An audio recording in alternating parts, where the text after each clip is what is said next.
बोलिए सदगुरुदेव भगवान की, बोलिए वृंदावन बिहारी लाल। श्री राम जय जय राम। श्री राम जय जय राम। श्री राम जय जय राम। सच्चिदानंद भगवान की, सत्य सनातन धर्म की। ओम नमः पार्वती पते। जयकारा शेरवालीदा। आए कि निश्चित है सब देखें इस संसार में दुर्लभ क्या क्या है। मानुष तन दुर्लभ जग माही, देवनहु को प्राप्त नहीं। गोस्वामी तुलसीदास जी महाराज कहते हैं इस संसार में दुर्लभ क्या है। किसी गरीब से पूछोगे तो उसे धन दुर्लभ लगेगा, जिसके संतान नहीं है उससे पूछोगे तो उसे संतान दुर्लभ लगेगा। जिसके जीवन में जो अभाव है यदि हम उससे पूछने बैठेंगे तो वो कहेगा ये दुर्लभ है, ये दुर्लभ है, ये दुर्लभ है। वो नानक तो जगत में ही बताता चला जाएगा। पर किसी पूर्ण व्यक्ति से जब आप बात करेंगे, जो पूर्ण हैं, जिन्हें जीवन में अब कुछ पाना शेष नहीं रहा, जो इस आध्यात्मिक ऊंचाई के शिखर को प्राप्त हुआ, वो मानव जीवन ऐसे पूर्णता को प्राप्त सदगुरु आचार्य जब बोलते हैं तो उन्होंने कहा दुर्लभ क्या है। हमें लगता है और सब कुछ दुर्लभ। कभी लगा कि मनुष्य देह दुर्लभ है? सच में ईमानदारी से कभी सोचो कि कभी आपको लगा कि मनुष्य देह दुर्लभ है? सुंदरता दुर्लभ है ये आपको लगा? किसी कुरूप को देखा, एक सुंदर व्यक्ति को लगा कि सुंदर होना दुर्लभ है। मनुष्य होना दुर्लभ है ये कभी नहीं लगा। मनुष्य चूंकि एक्सीडेंटली, हमारी स्मृति में नहीं है कि हमारे कितने जन्मों के सुकृत पुण्य के प्रभाव से हम मनुष्य बने। हमें दुर्लभ देवता लगते हैं, हमें लगता है देवता। इसलिए हमारा सारा सृजन, सारे कर्म दैवत्व की ओर जाते। दैवत्व की ओर ले जाने वाले कर्म का परित्याग नहीं करना, उसको छोड़ना नहीं है। पर आपको नहीं पता कि ये मानव जीवन दैवत्व से भी श्रेष्ठ जीवन है, जहां देवता भी स्वर्ग लोक पर बैठ करके मानव होने की कामना करते हैं, भगवान से प्रेयर करते हैं, प्रार्थना करते हैं। वो कहते हैं मानुष तन दुर्लभ जगमाई, देवनों को प्राप्त नाई। देवताओं को न मिलने वाला, सहजता से देवताओं को भी मनुष्य देह नहीं मिलता। देवनों को प्राप्त नाई, जो देवताओं को नहीं मिलता ऐसा मनुष्य जीवन हमको मिला है। इसलिए मनुष्यत्व मुमुक्षुत्व महापुरुष संश्रया। आद्य गुरु भगवान शंकराचार्य कहते हैं कि इस धरती में 3 चीजें दुर्लभ हैं। मनुष्यत्व, मनुष्य होना दुर्लभ है। इसलिए कहा एक बार सब देव मिल गए नियंता पास। एक बार सारे देवताओं ने मीटिंग की, मीटिंग करके एक राय हुए और जगत पिता परम पिता परमात्मा के पास गए और उन्होंने कहा पूर्ण क्षीण हुए जब हमारे ये पूर्ण क्षय हो, हम स्वर्ग से नीचे धकेले जाएं, अर्थात हम पुनरपि जननम पुनरपि मरणम के जब चक्र में जाएं, तो जब उस सांचे में, उस चक्र में जाएं तो हमें मनुष्य की आकृति में डाल देना, हमें मनुष्य बना देना। आपको लगता है हम देवता बन जाएं, ठीक है ना? तो शैतान से देवता बन जाए ये बहुत अच्छा बात है। पर देवता बनकर आप मुक्त हो जाएंगे, देवता बनकर आप सुखी हो जाएंगे, देवता बनकर आपकी चिंता का नाश हो जाएगा, संभव नहीं है। देवता बनके भी आप चिंता मुक्त नहीं हो सकते हो। देवता बनके आप, इसलिए देवता बनना, राक्षस से देवता बनना अच्छा है, पर देवता इस धरती का सबसे श्रेष्ठ। इसलिए मनुष्यत्व, मनुष्य होना धरती में भगवान की सृष्टि का सबसे सर्वोत्कृष्ट, हमारे जीवन की उपलब्धि, सबसे बड़ा लाभ यदि कोई है तो वो है कि हम मनुष्य हैं। ये नहीं कि हम गोरे हैं इसलिए श्रेष्ठ हैं, ये इन्फीरिटी कॉम्प्लेक्स नहीं कि हम काले हैं इसलिए श्रेष्ठ नहीं है। इंफीरिटी सुपीरिटी कॉम्प्लेक्स इस बात पर नहीं है। इसलिए हुस्न पर नाज ही क्या करना, हुस्न तो ढल जाएगा। हुस्न पर नाज ही क्या करना, हुस्न तो ढल जाएगा। इश्क पर नाज करो तो कोई बात बने, इश्क पर नाज करो तो कोई बात बने। ये तो देह है। इसलिए कहा यारो भूल मत जाना दुनिया की इस खुशनुमाई पर, यहाँ वर्क सोने का चढ़ा है इस गोबर की मिठाई पर। ये ऊपर का वर्क हटा दो, फिर देखो सारी सुंदरता 2 कौड़ी की हो जाएगी। इसलिए मनुष्य होना धरती का सर्वोत्कृष्ट हो, भगवान की इससे और ऊंची कृपा कोई हो नहीं सकती। आपको लगता है धनियों पर ज्यादा कृपा है भगवान की? धनियों को पूछो, जितना बड़ा सिर उतना बड़ा सिर दर्द। ऐसा नहीं है कि सिर छोटा होगा तो छोटा ही दर्द है। जिसकी झोपड़ी है उसे आग लगने की डर नहीं है, जिसकी झोपड़ी है उसे किसी तूफान सुनामी का डर नहीं है। जिनकी बिल्डिंग है, मल्टियां बनी है, फिर तूफान आए, फिर उनके दिल में आला लगा के देखना धड़कन, समझ आएगा आपको। इसलिए जितना बड़ा सिर उतना बड़ा सिर दर्द। भगवान जिससे खुश होते हैं उसका यह मतलब नहीं होता कि उसे संसार के पदार्थ दे देते हैं। भगवान जिससे खुश होते हैं उससे संसार छीन लेते हैं और उसे अपने पास बुला लेते हैं। गरीबी भगवान का वरदान है, अभिशाप नहीं है। भगवान जिस पर खुश होते हैं उसे संसार छीन लेते हैं। क्योंकि जब तक संसार है ना, प्रेम गली अति सांकरी जामे दो न समाए, इसमें 2 नहीं रहते है ना, एक रहेगा ना। जहां काम तहां राम नहीं, जहां राम नहीं काम। जहां भगवान होंगे वहां संसार नहीं होगा, जहां संसार होगा वहां भगवान नहीं होंगे। अब हमारी बुद्धि में धीरे धीरे, इसलिए भोगे रोग भयम कुले च्युत भयम रूपे जराया भयम, इतना सुंदर वर्णन साधारण सी आम भाषा में भगवान समझा देना चाहते हैं व्यासकार। वो कहते हैं भोगे रोग भयम कुले च्युत भयम रूपे जराया भयम।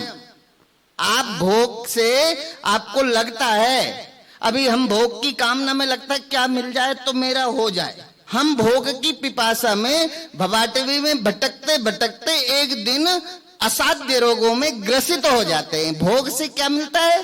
बोले भोग से रोग मिलता है। भोगे रोग भयम कुले च्युत भयम। यदि आप किसी अच्छे कुल में जन्म गए हो, इससे में बहुत अहंकार करने का मन नहीं है।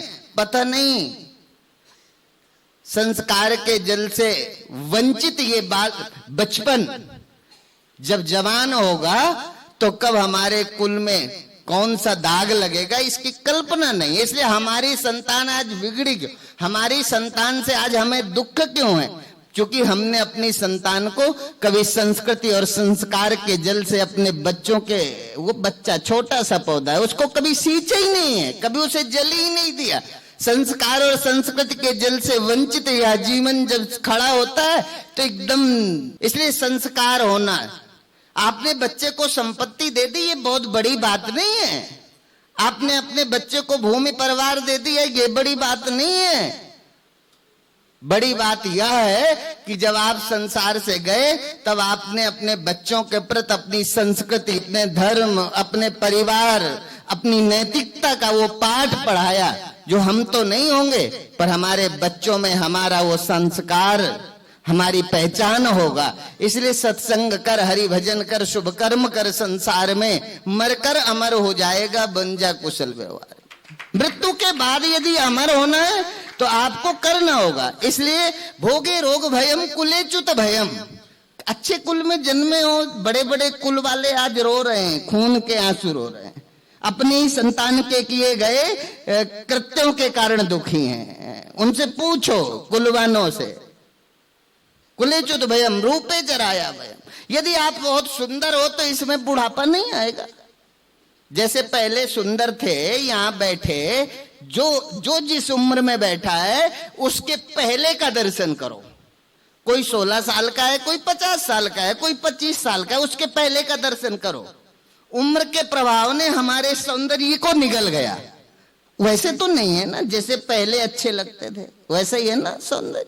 रोज बदलता है, रोज मेरा सौंदर्य काल ग्रसित है। इसलिए इसमें जो है बुढ़ापे का रूपे जराया भयम, मौने दैन्य भयम। यदि नहीं बोलते तो लगता है दीन है। इसलिए धन चौर, यदि बहुत धनवान हो गए हैं तो घर से बाहर जाने में भी गए तो मंदिर, पर याद अब भी गोदरेज अलमारी की ही है। सत्संग में बैठे हैं पर लगता है चोर चाबी मिला के न घुस जाए। धन है तो चोर का वह है, शरीर है काये कृतांताद भयम। यदि ये देह मिल गया है, देह ना होता तो मृत्यु का भय होता क्या? देह ना होता फिर तुम्हें कोई मौत का भय दिखा के तुमसे कुछ करा लेता? ये देह है इसलिए इसमें यमराज का भय है। काये कृतांताद भयम, ये देह होने के कारण मर जाऊंगा ये भय, ये मर जाऊंगा ये भगवान की बहुत कृपा। यदि ये पता ना होता ना कि मैं मर जाऊंगा, ये मर जाने का जो भय है यही मुझे सत्संग में ले आता है। और सत्संग में ले आता है इसका प्रमाण है, आप शुगर का इलाज गुरु के शरण में आओगे तो मरोगे। एक है जो समोसा में चटनी खिला देते हैं, शुगर है तो कहते हैं खीर खाई है कि नहीं खाई है, नहीं खाई है तो खीर खाओ कृपा होनी शुरू हो जाएगी। खीर खाई, शुगर पेशेंट मरने के कगार पर खड़ा हो गया। ये ब्लाइंड फेथ नहीं है। सत्संग अंधविश्वास को जन्म नहीं देता। जहां अंधविश्वास का जन्म होता है वहां सत्संग नहीं होता। सत्संग का तो मतलब ही है सत्य के साथ मेरा साथ करा दे। मेरी बुद्धि मेरे मन का जो संग है वो सत्य के साथ। इसलिए सत्संग क्या है? मनोनाश वासना क्षय। जहां मन की मौत हो जाए, वासनाओं की निवृत्ति हो जाए, समझ लो सत्संग में पहुंच गए। जो कोई कामना न रहे, ठीक है ना। इसलिए आपको शुगर है तो गुरुजी के भरोसे मत रहना कि गुरुजी की कृपा से शुगर ठीक हो जाएगी, नहीं तो जल्दी मरोगे। इसलिए शुगर है तो किसी शुगर डॉक्टर जो हो ना, हॉस्पिटल में जाओ, शुगर के जानकार डॉक्टर से दवा लो और स्वस्थ होकर फिर सत्संग में आओ। आपको कोलेस्ट्रॉल है, हार्ट पेशेंट है तो आप ऐसे डॉक्टर के पास जाओ। आपको कैंसर है तो किसी ऐसे डॉक्टर के पास जाओ जो कैंसर के विषय में जानता है। इलाज कराओ, स्वस्थ होके फिर आओ सत्संग में। जब तक मर न जाओ तब तक आसुक्ते आमृते, जब तक नींद ना आ जाए, जब तक मर न जाओ। ऐसा आद्य गुरु भगवान शंकराचार्य कहते हैं, जब तक आसुक्ते, जब तक सो ना जाओ तब तक उसकी याद करो। अमृते, जब तक मर ना जाओ तब तक उसकी याद करो। और यदि उसकी याद है तो आबाद है, और भूला तो उसकी याद अमृत है। उसकी विस्मरण मृत्यु है। उसको भूले तो मर गए, उसकी याद आ गई तो काल भी मर गया है। जहां काल का भी गम नहीं है वो है परमात्मा का सच्चा स्मरण। इसलिए आपको कोलेस्ट्रॉल है, हार्ट पेशेंट है तो जाइए। इसलिए दुनिया के शरीर में उपजने वाले प्रत्येक मर्ज का डॉक्टर बाहर मिलेगा। जो भी इस काये में जो भी रोग हैं वो किसी न किसी अस्पताल में इसका इलाज होगा। डॉक्टर खोजो, निश्चित रूप से इलाज होगा। पर मृत्यु के लिए यदि कहीं संसार में भटकोगे तो कोई तुम्हें बचा नहीं पाएगा। इस मृत्यु रूपी रोग का इलाज कराना है तो किसी सदगुरु की शरण में आना पड़ेगा।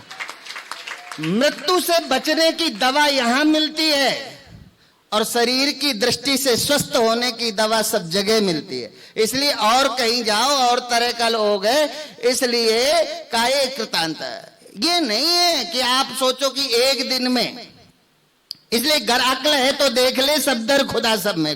गर अक्ल है तो देख ले सब दर खुदा सब में खुदा है उसी। आज देख रहे हैं, गर अक्ल है तो देख ले सब दर खुदा सब में खुदा है उसी का। एक जलवा बुत खुदा बुत में खुदा है। नजर में कुछ कमी तो वह नजर आता नहीं है। बुतों का खौफ जिनको वो खुदा पाता नहीं है। बुत कहां और बुत परस्ती है कहां? जब सब जहां में है खुदा तो बुत की हस्ती है कहां? जर्रे जर्रे में है झांकी भगवान की। किसी सूझ वाली आंख ने पहचान की, किसी सूझ वाली आंख ने, सबने नहीं पहचान की। आज 370 धारा हटी तो सब जगह भगवान दिखने लगा, सब जगह अल्लाह दिखने लगा। ये तो भारत का प्रारब्ध है। और इसलिए हम पहले भी स्वस्थ थे, पहले हमें विश्वास था, आगे भी हमें विश्वास है। क्योंकि भगवान ने ये वचन दिया, यदा यदा हि धर्मस्य ग्लानिर्भवति भारत अभ्युत्थानम् अधर्मस्य तदात्मानं सृजाम्यहम्। जब हमारी संस्कृति की रक्षा करने वाला कोई नहीं दिखेगा तो किसी न किसी व्यक्ति के रूप में भगवान कृष्णम वंदे जगत गुरुम, गुरु के रूप में भी एक व्यक्ति के साथ भगवान प्रकट होते हैं, शासक के रूप में। इसलिए हमारी संस्कृति में शासक में भगवान विष्णु का अंश देखते हैं। ऐसे यशस्वी नरेंद्र भाई मोदी को पहले कभी आपने देखा था क्या? बहुत पहले कभी देखा था क्या? कल्पना थी क्या? अपने मोटा भाई अमित शाह जी को देखा था? नहीं देखा ना, कल्पना नहीं थी। आज अमेरिका चिल्ला रहा है बैठे बैठे कि हमें तो पहले सूचना ही नहीं दी 370 धारा हटाने की। मतलब तुम्हारे गुलाम हैं जो हमें तुम्हें सूचना देंगे? ये हमारे देश का आंतरिक मामला है। हमारी सुविधा के अनुसार हमने अपनी देश की सुविधा के लिए कभी हमारे ही कार्यपालिका के अनुसार लोकसभा और लोकसभा और राज्यसभा के अनुसार पारित कर प्रस्ताव के आधार पर बनाई गई थी, और आज यही हमारी असेंबली प्रस्ताव पास कर उसे खत्म कर देती। तो किसी पड़ोसी देश से हमें पूछने की जरूरत क्या है? ठीक है ना।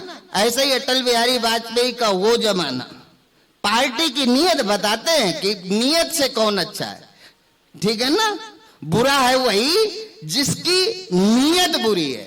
बुरा कौन है? इसलिए बुरे और लोग हैं। नीयत से बीजेपी सदैव एक ही विचारधारा की रही है, अखंड भारत की ओर बढ़ता हुआ वो कदम जब अटल बिहारी वाजपेयी जी ने कारगिल के युद्ध में बोला था, जब अमेरिका से फोन आया था कि पाकिस्तान की सेना सोच रही है कि यदि ये युद्ध चलता रहा तो आणविक शक्ति का प्रयोग करके और युद्ध का एक विराट रूप होगा जिससे बड़ा नुकसान होगा जनमानस का, तब अटल बिहारी वाजपेयी जी ने कहा कि वो करके देख लें, भारत का कोई बहुत बड़ा नुकसान नहीं होगा, पर कल का सवेरा यह पाकिस्तान नहीं देखेगा।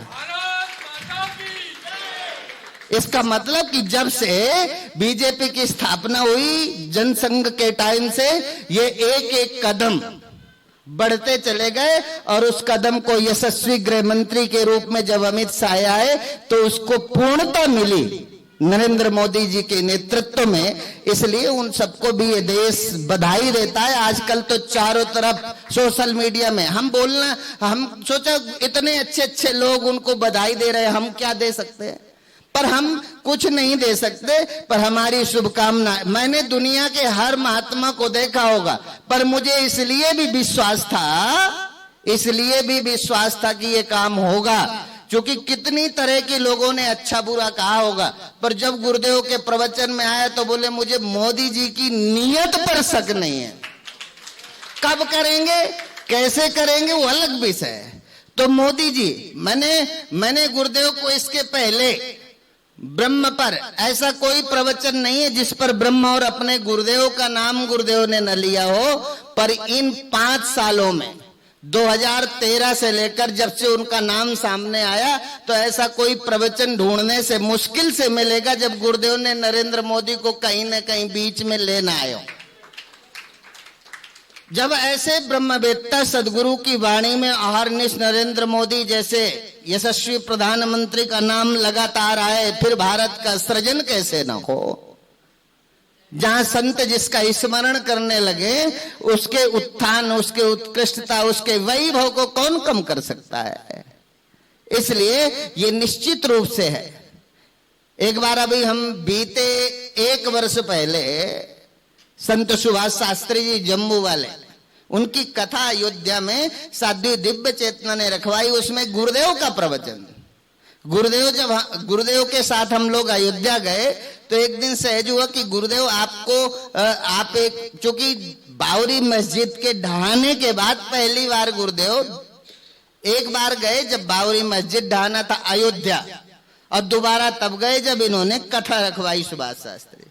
हमने कहा रामलला के दर्शन, चूंकि गुरुदेव को इतना लंबा चलना नहीं तो व्हील चेयर की व्यवस्था करके ले गए। फिर दूसरे दिन राम मंदिर न्यास के श्री महंत नृत्य गोपाल दास जी महाराज, गुरुदेव पूज्य नृत्य गोपाल दास जी महाराज, पूज्य स्वामी वामदेव जी महाराज, ऐसे कि ये बड़ी टोली है पुराने संतों की जो राम मंदिर आंदोलन की रीढ़ बने रहे। तब वो मंच पर आए तो उन्होंने कहा कि एक बार युग पुरुष जी महाराज अयोध्या आए थे तो बावरी ढांचा चला गया, अब दूसरी बार आए हैं तो हमें विश्वास है कि अब राम मंदिर इसी जीवन में देखेंगे हम। ये वो बात नहीं है, अन रिकॉर्डेड बात बता रहा हूं जो अभी कैसेट में है, सुन सकते हो। ऐसा लोगों का मानना, जब ऐसे पूज्य श्रेष्ठ संतजन ऐसा विश्वास करते हो गुरुदेव के आगमन पर, तो फिर हम साथ रहते, हमें लगा कि लगातार जिस मोदी का स्मरण गुरुदेव करते हैं, जैसे कोई सुबह से शाम तक गुरु मंत्र का जाप करता हो, तो निश्चित रूप से भारत का भाग्य अच्छा है। और ऐसे इसलिए वक्त नूर को भी बेनूर बना देता है, वक्त नूर को भी बेनूर बना देता है, वक्त फकीर को भी हुजूर बना देता है। वक्त की कद्र करे बंदे, ये वक्त ही तो है जो कोयले को कोहिनूर बना देता है। ठीक है ना, ये वक्त जो है कोयले को कोहिनूर बना देता है। इसलिए जीवन तो सब जी लेते हैं, जिंदगी जीने का नाम जीवन नहीं है। आपने क्या किया देश के लिए, समाज के लिए, अपने घर के लिए, अपने परिवार के लिए, अपने पड़ोस के लिए क्या किया? मान लो कोई पूछे राकेश शर्मा जी का परिचय क्या है, तो पता चलता है राकेश शर्मा जी वो प्रधान मनसा मंदिर वाले, बाल किशन जी क्या बोले राधा कृष्ण मंदिर वाले। कुछ तो है पीछे, आधार हो, संस्कार हो, संस्कृति हो, समाज के निर्माण में हमारी आहुति हो, हमारा समर्पण हो। जब तक हम संस्कृत के प्रति समर्पित नहीं होंगे, तब तक एक सुंदर भारत का सृजन नहीं होगा। हम लगे हों, हम एक तरफ ये भौतिकता का चकाचौंध, पाश्चात्य कल्चर का प्रवाह जिसमें आकंठ डूबता हुआ ये हमारा बचपन, इस बचपन को कैसे बचाएं इस पाश्चात्य के कीचड़ से। इसके लिए जब तक जननी और जमाता, जन्म देने वाले माता पिता सजग नहीं होंगे, हम अपने बच्चों को सुखी, हम चाहते हैं ना मेरे बच्चे सुखी हो, सुखी है ना। जब बलात्कार करके घर आते हैं, पुलिस उनके पीछे पड़ी होती है, सुख होता है ना। अब बताओ कौन ऐसा है जो अपनी संतति को सुखी नहीं चाहता? पर सुखी है ना जब आके माँ बाप के प्रति उद्विग्नता से बोलता है। कौन? जिसके नीचे कभी बताते कि राम उसको कहते हैं जो सुबह उठकर अपने माता पिता को प्रणाम करते हैं, गुरुजनों को प्रणाम करते हैं, प्रणाम करके गरीबों के लिए एक सबरी की कुटिया में जाते हैं, उसके जूठे बेर खाते हैं। वही तो आज हमारे भगवान हैं।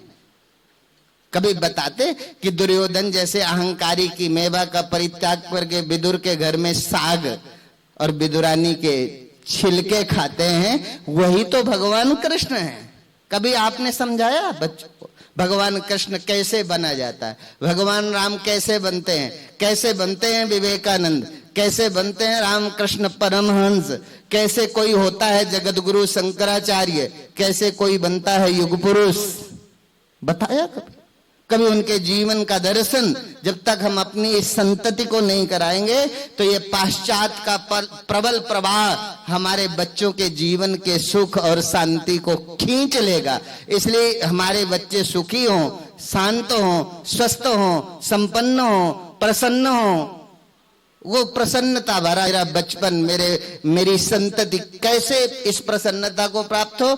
जब तक भारत की संस्कृति, भारत का औदार्य, भारत की वो सहिष्णुता, भारत की वो समदृष्टिता, जब तक हमारी संतान को। इसलिए नजरें बदल गई तो नजारे बदल गए, किश्ती का रुख बदला तो किनारे बदल गए। इसलिए नजरें बदल गई तो नजारे बदल गए। संत वो हैं जो सृष्टि नहीं बदलते, जो सृष्टि बदलते हैं वो जादूगर होते हैं, जो दृष्टि बदलते हैं वो सद्गुरु होते हैं। हरि ओम तत्सत, हरि ओम तत्सत, हरि ओम।